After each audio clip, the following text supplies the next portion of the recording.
Hey, Rebecca, thanks for coming back. We have another hot topic and a very hot topic that's important to talk about right now. We just, shared some information with people recently about how to determine the right education option for them and the different homeschooling approaches. And people are starting to take the dive into homeschool. So when you do, then where do you go, right? What's the next step? You've made the decision. Now what? And actually, personally, today I experienced this topic.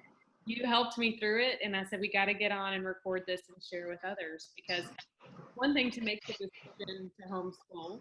It's another thing to share it and share that intention to do so with your state and your county. So I thought, what better way to jump in today and talk a little bit about this? It's a hot Yeah, topic, isn't it? yeah, I agree. So once you make the choice to homeschool, then you're faced with, okay, so now what? How do I actually do it? So I would absolutely recommend looking up HSLDA. It stands for the Homeschool Legal Defense Association. They've been around 35 years, and this is nationwide to the United States. And they are a legal defense that they seek to advance and protect homeschooling freedoms through legal representation. But that's not all that they do. So when you find them, no matter, I know we probably have people watching us, a whole lot of them in Kentucky, where both of you and I are from, but then also all over the nation, tuning in to try to understand this information. If you start with hslda.org, then you can find on their website where your homeschool laws are. They talk about what to teach, grading, testing and evaluation, record keeping, special needs, high school and beyond. There's grants out there for homeschoolers. You can find groups in your area that would be helpful.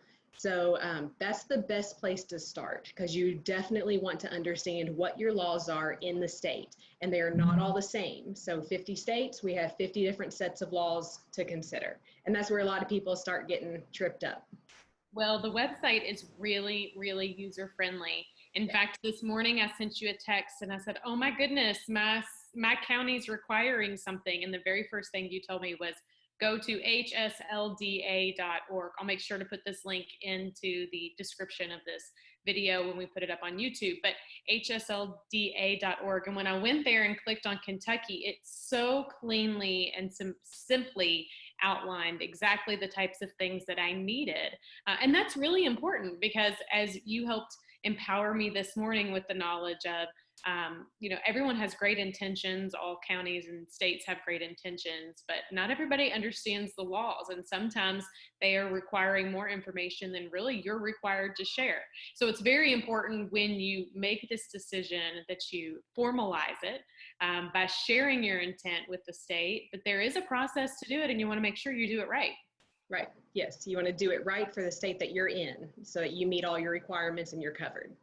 Absolutely. So, like you mentioned, both of us are from Kentucky. Welcome to our accent. Now people know the cat's out of the bag. But let's talk a little bit about Kentucky, since that's where we live, and we know specifically a lot more about the states or the requirements here in our state.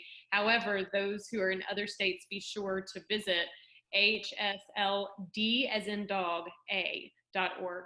And there are likely other groups, just like here in Kentucky, where CZECH is, and other states across the nation that could probably provide some assistance too. So I mentioned CZECH, CHEK, but they're missing the C there. Do you mind sharing a little bit more about CZECH?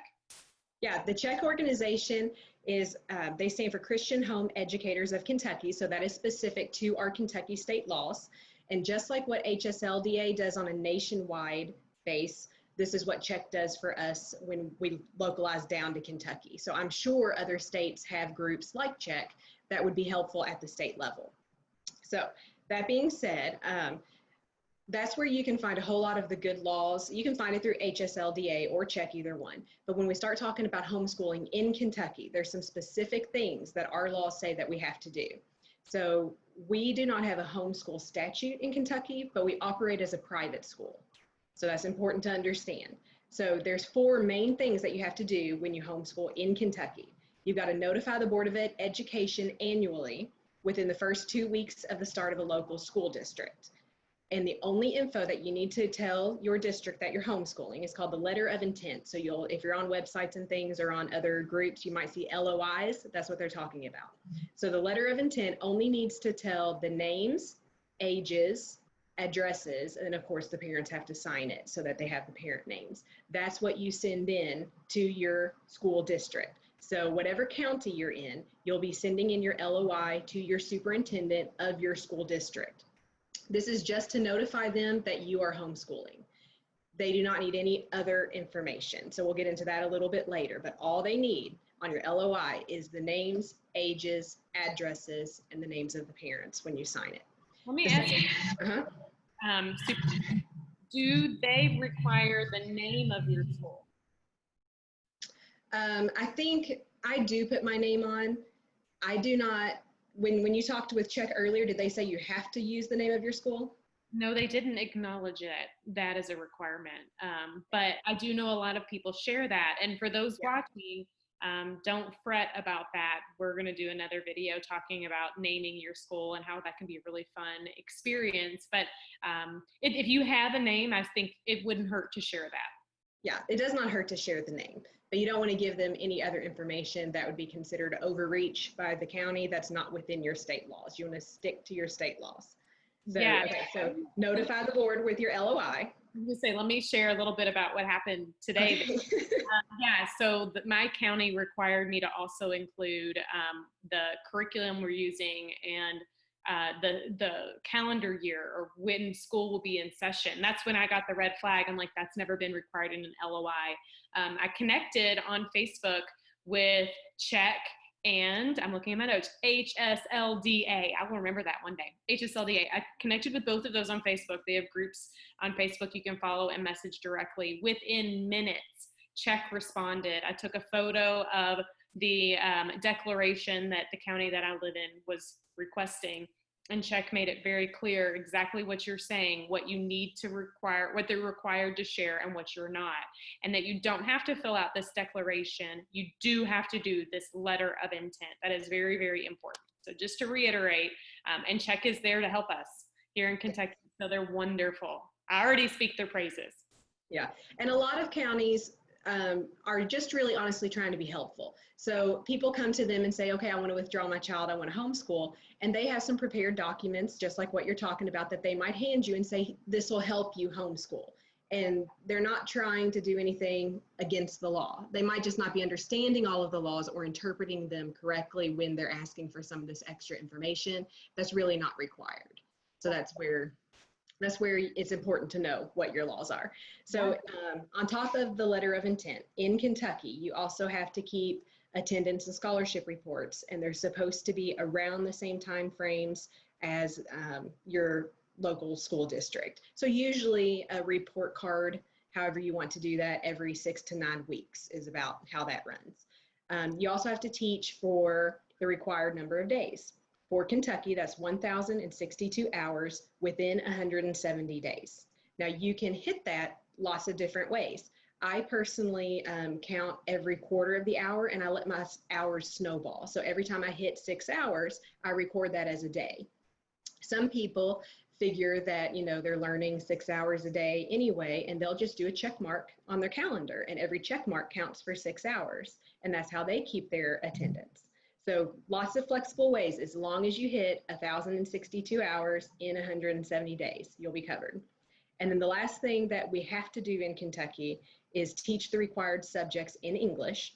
And the required subjects are reading, writing, spelling, grammar, history, mathematics, science, and civics.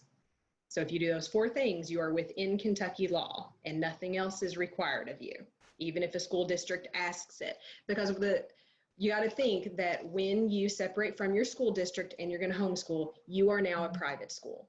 So the school districts don't go to the Catholic schools or go to the other private schools and ask for more information, right? Absolutely. You are a private school now when you homeschool. So you don't owe them any other extra information as well. This is so helpful because I think part of feeling overwhelmed in making the leap to do this type of a learning for your children is is the unknown, but specifically the I don't want to mess up situation. And part of it is you don't want to mess up your kids, right? I've had people say, I don't want to screw my kids up stuff. And I'm like, you won't, right? You're giving your kids your all, but you also don't want to mess up within what the laws and the requirements are within your state. So it is so important to know this and to know it inside and out. But I love that here in Kentucky, it's very simplistic and very attainable. So thanks for kind of walking through those. If you forget any of that though, you can easily find that information. CZECH has that on their website. And it's just as clean and simple to follow as HSLDA. I got it right without looking at it this time.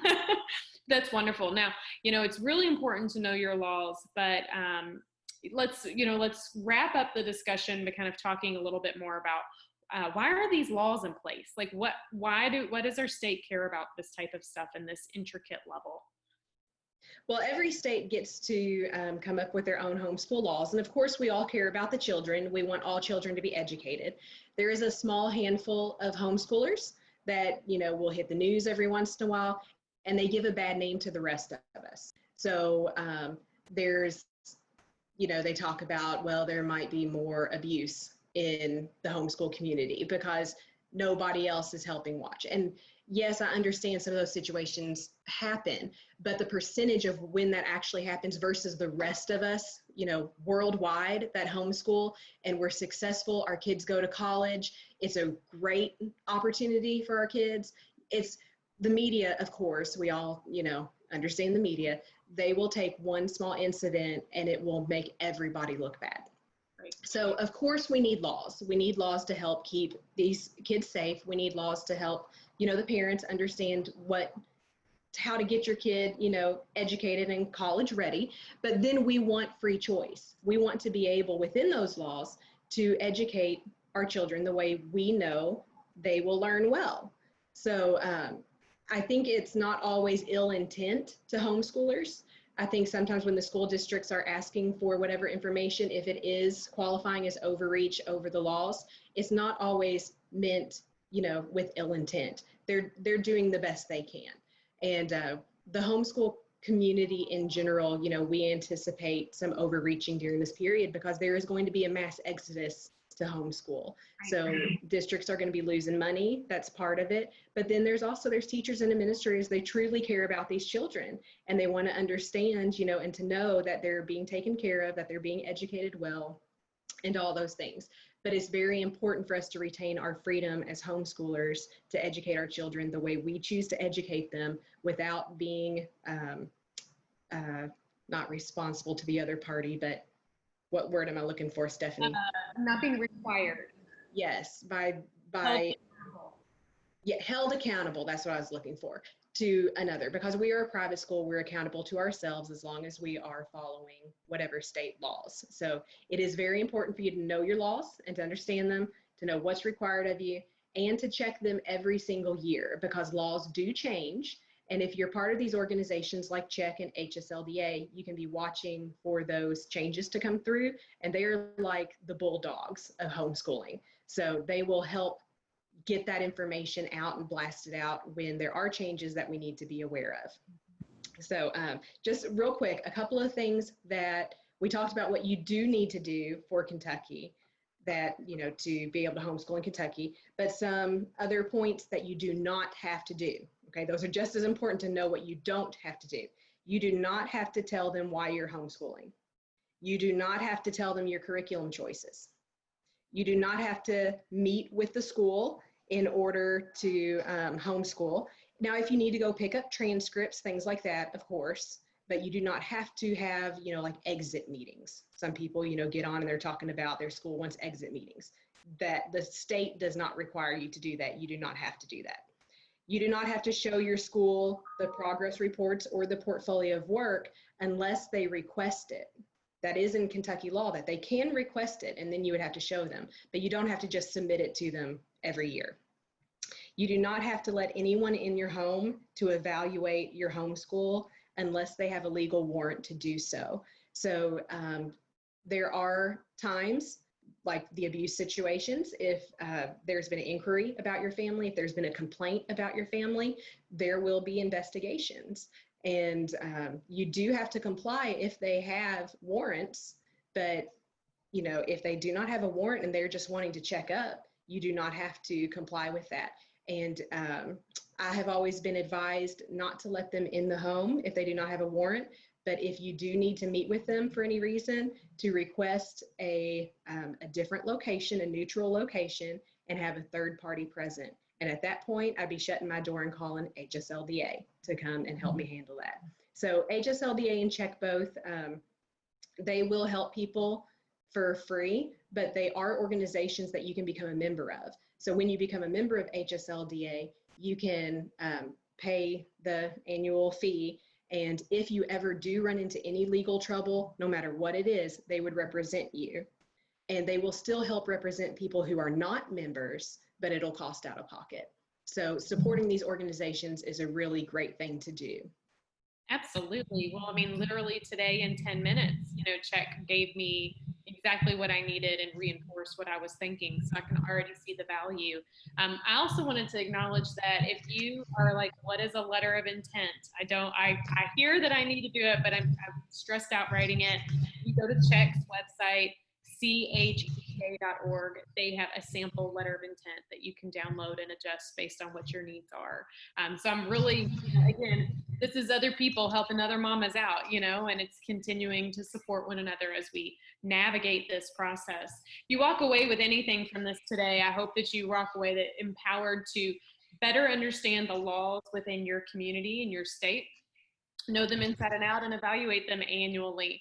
And then also feel free to go on Facebook, like and follow HSLDA and CZECH if you're in Kentucky, or whatever other organizations might be in your specific state.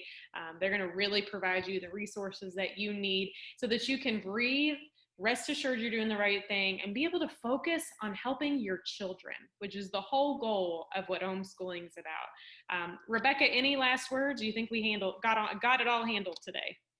I think we got it all handled. So I know everybody's trying to decide what to do and how to do it. And those are the couple of groups that I would definitely recommend. Thank you so much for helping me earlier today navigate this, and now being a voice to the rest of the group and other individuals who are jumping into this homeschooling world and giving them some guidance. So thank you.